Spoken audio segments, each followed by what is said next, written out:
네, 부정선거 의혹이 일파만파 커지고 있습니다. 이 부분에 대해서 가장 앞장서서 밝히고 있는 박주현 변호사 연결해서 알아봅니다. 안녕하세요. 네, 안녕하세요, 박사님. 예, 아이고, 이번에 그 4.10 총선에 대해서 부정선거의 의혹 증거들이 많이 나오고 있는데, 예, 어떻게 보고 계십니까? 사실, 부정선거가 예견이 됐었죠. 그렇죠, 예. 박한희가 인쇄 날인을 끝까지 고수를 하고, 네. 김민석이 31.3%라고 얘기했는데, 예. 최종 득표율이 31.28%로 네. 바로 예견이 됐고, 그리고 당일 투표에서도 투표율이 올라가지 않고 정지되거나 줄어드는 모습들이 보이는 등 예. 각종 그 심각한 부정선거의 그 징후가 네. 예견이 됐었습니다. 네. 근데 이제 이번에는 이제 결과값인데 역시나 사전투표와 당일투표의 현격한 괴리, 각종 개표장이나 뭐 참관 절차에서 보이는 각종 증거들이 뭐 이거는 명백히 부정선거다라는 결론을 도출할 수밖에 없게 만들었습니다. 네. 아니, 참, 이게 지난 4.15 총선 끝나고도 우리가 몇 년 동안에 그렇게 우리가 지적을 하고 또 법정 다툼도 하고 이렇게 국민적인 말하자면 이제 운동 집회도 하고 이랬는데도 하나도 안 바뀌고 이렇게 또 일어나는 거. 네. 이번에는 어떻게 밝힐 수 있겠습니까? 국민들은 참 어떤 분들은 지쳤다고 그러는데 이게 지치면 안 되는 일인데. 저는 이번에 밝히지 못하면 네. 대한민국이 끝난다라고 생각을 하고 있습니다. 이게 네, 이제 더 이상 자유라는 거를 이제 대한민국에서 더 이상 주장할 수 없게 될 것이고, 네. 이제 개헌이나 뭐 대통령 탄핵이나 뭐 이런 것들이 우리가 과거에서는 그냥 거의 생각지도 못했던, 네. 뭐 100년에 한 번밖에 일어나지 못하는 그런 일이 아닐까 했던 일들이 네. 아마 앞으로는 계속 일어날 것이고, 네. 결국 뭐 중국이나 이런 뭐 그 부정선거의 배후로 주목되는 그런 나라의 거의 식민지로 전락하게 되지 않을까 하는 그런 우려를 하고 있습니다. 그러네요. 이거 큰일 네. 났네. 그러면 이번에 어떤 수를 써서라도 이걸 밝혀야 되는데, 예. 이 밝히려면은 어떻게 해야 되겠어요? 대통령이 의지를 가지고 해야 되나요? 어떻게 해야 되나요? 지금 뭐 국민의힘에서 뭐 선거 민원들에 대해서 네. 그 선거인 수를 조사하자 뭐 이런 얘기를 선관위 얘기를 했는데 네. 선관위가 또 거부를 했다라는 얘기를 제가 들었거든요. 송관이야 거부하겠죠, 그 사람. 네, 뭐 항상 뭐 있는 항상, 일이니까요. 항상 선관위는 뭐 채용도 괜찮다라고 얘기를 했더니 채용 조사를 했더니 뭐 7년간 64%가 네. 그 채용 비리였고 그러니까. 보안 점검도 자기들은 괜찮다고 그랬지, 또. 100점 줬습니다. 자기들한테. 근데 31점 나왔잖아요. 31.5. 그 전까지 국가기관 최고 꼴등 점수는 44.6. 그러니까. 말이 안 되는 일을 했는데 아마 이번에 부정선거의 보안점검이나 부정선거 수사가 진행이 되면 아마 전 국민들이 대노할 일들이 뭐 어마어마하게 나올 것입니다. 그러면 이제 조사를 해야 되는데 왜 조사할 움직임이 없을까요? 저도 솔직히 이해하기 힘듭니다. 지금 김규현 국정원장 때는 상당히 뭐 문제가 있었거든요. 네. 네, 문제가 있다라는 생각을 갖고 이거 부정선거 방지해야 된다. 네. 막 이런 의지가 있었는데 지금 현 조태용 국정원장이 여기에 대해서 어느 정도 지금 준비를 했는지 그리고 조사를 했는지는 모르겠습니다만은 지금 현재 솔직히 제가 지금 가지고 있는 제가 유튜브나 뭐 페이스북으로 알리는 증거들만 해도 이건 뭐 명백히 부정선거의 증거들이거든요. 네. 뭐 간단하게 말씀을 드리면 선거인 수 자체가 차이가 납니다. 그러게.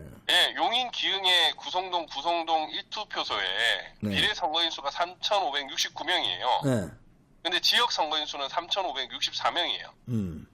5명이 차이가 나는 거예요. 네.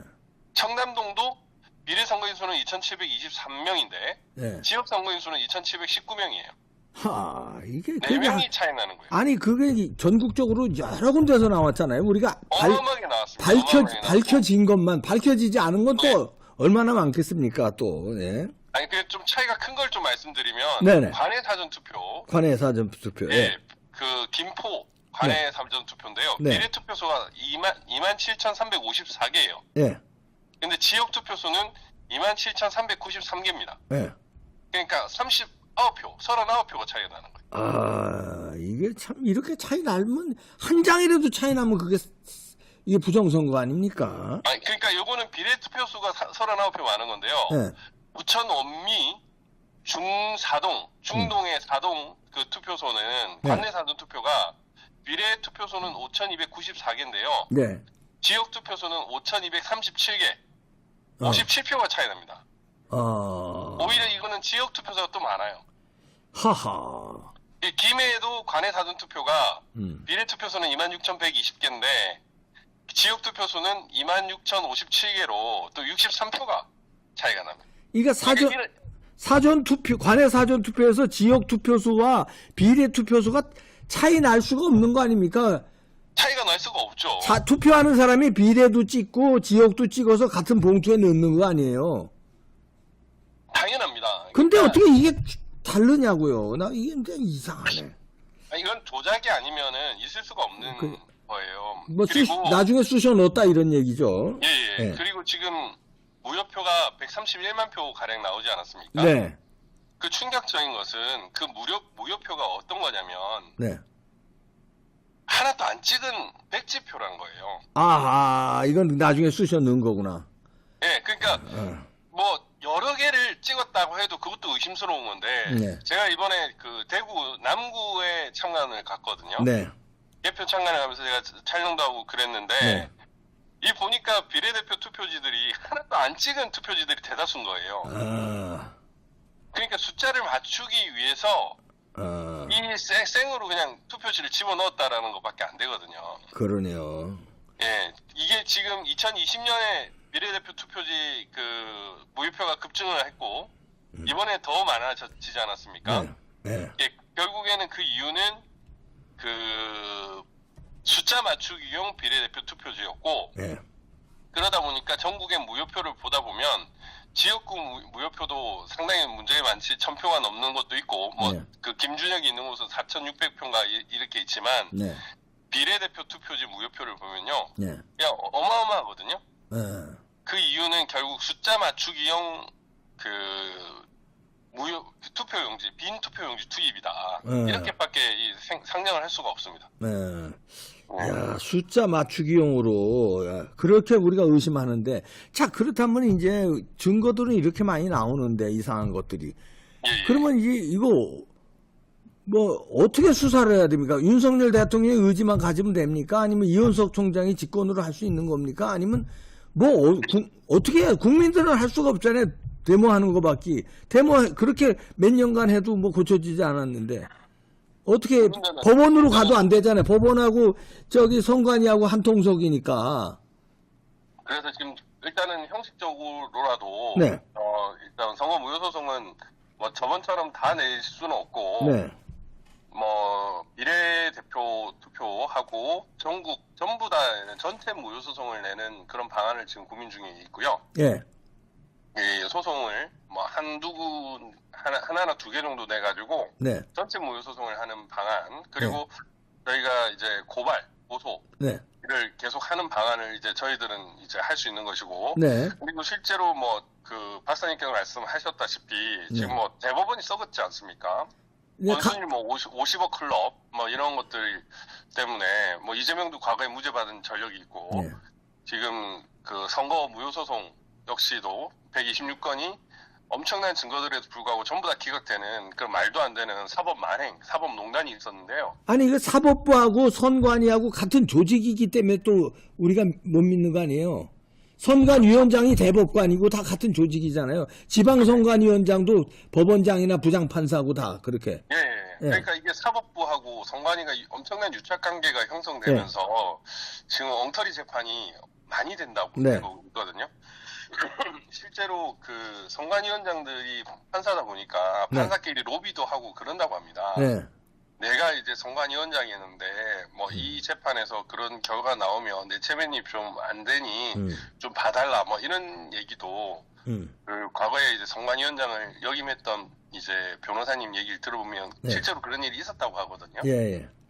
뭐 상상하지 않아도 지금 현재 대한민국에서 일어나고 있는 것만 봐도 그럴 거라는 생각이 들지 않을 수밖에 없잖아요. 예. 그래서 참 걱정인데 일단 권순일 수사도 빨리 해야 되고요. 예. 지금 뭐 압수수색만 뭐 겨우 이제 선거 전에 직전에 이루어졌는데 네. 이제 제대로 수사를 해야 되고 판사들이 정말 진실과 정의가 무서운 줄 알게끔 네. 그 윤석열 대통령 사실 뭐 그 양승태 대법원장이나 뭐 이런 대법관들도 구속시키고 그러지 않았습니까? 예. 그러니까 지금 그 뭐 양승태 대법원장님은 사실 뭐 무죄 받으셨고 아무런 그런 혐의도 없지만 그때 엄청난 정치적 물결 속에 그렇게 됐는데 이 엄청난 그 범죄, 자유민주주의 최악의 범죄라고 할 수 있는 이 부정선거를 저지른 자들, 네. 이런 자들은 선관이나 뭐 판사나 대법관이나 막론하고 전부 다 철저히 수사를 해야 되거든요. 네. 그러니까. 네. 3구 대선 때도 각종 뭐 속구리 투표 이런 거 있지 않았습니까? 네. 그걸 또 고발도 하고 이랬는데 그때도 그 수사가 제대로 안 됐어요. 네.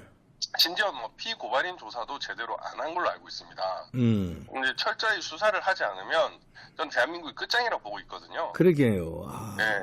이 사실 뭐 윤석열 대통령을 위한 것이 아니라 그러니까. 우리 대한민국을 위해서 대통령이라는 사람은 이 부정선거를 막을 책임이 있습니다. 그러게요. 이 부정선거를 일으키는 자가 그냥 어떤 특정 진영에서 이루어지는 것이 아니라 만약에 중국이나 북한과 같은 거대 세력과 손을 잡고 하면 나라 팔아먹는 거거든요. 네. 이런 심각한 상황에서 대통령이 나라를 수호할 의무가 있는 사람인데 이 철저한 수사를 통해 가지고 이걸 바로잡지 못하면 대한민국은 진짜 끝입니다. 참. 네. 대통령한테도 왜 지난번에 우리 박주현 변호사가 뭐 이렇게 이 부정선거 정리한 거 USB로 대통령실 관계자한테 남겨줬다고 그러고 브리핑 네. 했다고 그랬는데 그 대통령한테 보고가 안 됐을까요? 부정선거에 대해서? 보고가 당연히 됐죠. 네. 근데 왜 보고는 미온적일까요? 예. 저도 이해가 안 됩니다. 뭐 사실 뭐 박사님도 마찬가지지만 뭐 윤 대통령도 그 아는 사람들이 많지 않습니까? 예. 그러면 친구들 중에 우리처럼 부정선거 걱정하는 사람들도 있을 거잖아요. 그렇겠죠. 예. 예, 야, 좀 살펴봐라, 막 이러면서 네. 전화하는 사람도 분명히 있을 거고, 네. 왜 안 하냐, 뭐 이런 사람도 있을 거 아닙니까? 예. 그런 식으로라도 전달은 된 걸로 제가 알고 있고요. 네. 실질적으로 뭐 부정선거의 자료나 이런 것들이 뭐 핵심들한테도 전달이 된 걸로 알고 있습니다. 그럼에도 불구하고 지금 뭐 민생, 민심을 존중한다 뭐 이런 얘기가 공식적으로 나오고 있는데 진정한 민심은 달랐죠. 부정선거로 왜곡된 민심을 따를 필요는 없는 거거든요. 그러니까. 예, 이 왜곡된 거를 철저한 수사로 잡아야 됩니다. 네. 빨리 그 특별수사본부를 결성을 해서 이 부정선거 때려 안 잡으면 대한민국 끝입니다. 왜냐 이런 나라에서 우리가 살 수 있나? 살아가야 하나라는 심각한 회의가 드는데 예. 그 대통령이 국민들이 이런 마음을 품지 않도록 정말 철저하게 수사를 해야 된다고 생각합니다. 네. 밝힐 수 있게, 진짜 이거 어이가 없어서 이게 어떻게 희망이 있나요? 희망. 밝힐 수 있습니다. 아니 이거는요. 희망이. 박사님도 알겠지만 네. 이거는 간단하잖아. 포렌식 하면 그냥 나오잖아요. 너무 예. 수사하기가 편합니다. 사실 수사를 안 해서 그럴 뿐이지. 예. 간단하잖아요. 예, 지금 예를 들면 전 성관이 보안점검 해가지고 31.5점 받은 네. 그 보안점검도 최대한 성관이가 안 주고 해서 보안점검이 이루어진 거거든요. 그렇죠. 예. 제가 보안점검과 관련된 사람 얘기를 한번 들었는데 예. 국가기관이라서 예. 기부는 하겠지라고 생각을 했는데 예. 정말 형편이 없었다라는 거예요. 그러니까. 예, 그만큼 조금만 수사를 하면 이건 안 드러날 수가 없습니다. 예. 그래서 성관이는 항상 보면 이 부정선거와 관련된 자료를 철저히 안 줬거든요. 예. 무조건 안 줬습니다. 예를 네. 들면은 2020년 4일로 부정선거가 일어나고 나서 4월 29일 날 증거 보존하러 갔더니만 그 보존 결정문에 비례대표 투표지가 있었는데도 불구하고 사무국장이 못 준다 해가지고 안 줬어요. 예. 왜냐면 비례대표 투표지는 안 맞춰놨었거든요. 근데 이번 총선은 좀 제가 보기에는 숫자는 좀 맞춰놓은 것 같아요. 어허. 조금 이전보다 진화를 했죠. 예. 그렇지만은 지금 각종 그 참관 단계에서 사람들이 이제 숫자를 세보기도 하고 심지어 이제 다른 데서 CCTV 같은 환경 그 카메라를 설치해서 그 사람 수를 세봤는데 역시나 안 맞았거든요. 예, 그런 증거들이 명백히 있기 때문에 이게 뭐 중복 투표다 혹은 유령 투표다라는 그런 증거들은 바로 잡을 수가 있을 겁니다. 그리고 제가 좀 전에 말씀드렸다시피 지금 선관위의 개표 결과 자체가 범죄의 증거거든요. 네. 지금 제가 어저께 이 관련된 방송이나 이 페이스북을 했더니 얘들이 지금 선관위가 그걸 키우고 있어요, 지금. 네. 그러니까 공전자 기록을 변작을 하고 있습니다. 증거인멸을 하고 있는 거죠. 네. 자기네들도 아는 거죠. 숫자가 바로 범죄의 증거거든요. 근데 이렇게 비례대표 투표지나 지역 투표지가 숫자가 안 맞다. 말이 안 되는 거잖아요. 네. 그런 것들이 범죄의 증거거든요. 네. 알겠습니다. 왜 틀렸는지를 살펴보다 보면 네. 바로 이 범죄자들을 찾을 수가 있습니다. 네. 그래서 이번에 윤 대통령은 진짜 대한민국을 위한 마지막 결정을 해야 될 것 같습니다. 워낙 좌파 친구들도 많고 그래서 뭐 주장하고 있는 그런 부분도 있는 것 같긴 한데 이거는 친소의 문제가 아니거든요. 아, 그럼요. 예. 내가 살아가는 대한민국의 존재의 문제이기 때문에 그럼요. 네, 여기에 대해서 과감하게 수사 결단을 해야 되는 거죠. 네, 네. 알겠습니다. 하여튼 박지원 변호사가 끝까지 이렇게 열심히 해주시는데 더 우리가 부정선거 막는 날까지 참. 네네. 박사님 하나 더 네네, 말씀하세요. 되게 중요한 부분인데 네네. 제가 지금 검토 중인데 이 CCTV 있지 않습니까? 예. 예, 제가 이제 서울시 선관위에서 CCTV를 촬영했을 때 그 CCTV 상에는 시간대가 적혀져 있었어요. 근데 그 시간대가 없어졌다면서요? 그러니까 근데 이제 실제로 그게 시군구에 있는 예. 그 선관위의 그 모니터를 옮긴 거거든요. 예. 근데 제가 대구 남구도 그랬고 시흥시도 그랬고 통영도 그렇고 보니까 다 사람들한 증을 받아보니까 예. 기초 선관위에는 예. CCTV에 그 시간대 표시가 없는 거예요. 그 CCTV에 시간 표시 안 되면 그게 스틸 영상, 다시 말해서 정지 화면이죠. 어떻게 알아요? 그 구분이 안 되지. 그러니까 정지 화면에 그냥 그 시간만 누군가가 중앙에서 컨트롤해서 입력을 시키고 있었다라는 의미인데 제가 그때 촬영한 그 영상 있지 않습니까? 네. 그 영상이 실시간이 아니었어요. 아이고. 그러니까 저는 그게 너무 충격적이었는데 3분 21초 정도 시간 차가 났었거든요. 그래서 저는 일단은 우편 투표는 사각지대가 많다라고 생각이 들어서 CCTV를 촬영을 해도 그 옮기는 과정에서도 부정 투표지 개입 여지가 엄청나게 많거든요. 근데 관내 사전투표는 도대체 어땠을까 이런 생각을 지금 하면서 도대체 이 선거 마술의 비밀은 뭘까 그 생각을 계속 하고 있는데 일단 하나의 포인트가 우리가 봤던 그 CCTV가 실시간 CCTV가 아닐 수도 있다라는 거. 이야, 이거 큰일이구나. 만약에 그렇다면 그게 녹화 방송이고 그리고 그 CCTV의 그 시간대 표시가 시군구 선관위에는 없었다가 서울시나 이런 시도 선관위에서 그걸 입히는 그런 과정에 이걸 녹화 방송을 했다고 하면 이 CCTV에 충분한 조작 가능성이 있거든요. 그러니까요. 네, 그러면은 4박 5일 동안에 그냥 정지 화면에 시간대만 계속 가게 만들고 안에서 바꿔버려도 알 수가 없습니다. 그러니까요. 그리고 이제 그 관내 사전 투표함이나 관내 사전 투표함 뭐 이번에는 지문 인증을 통해서 들어왔다 갔다 한 것 같은데 뭐 이거는 지문 인증이나 이런 전자 장비는 언제든지 해킹이 가능하잖아요.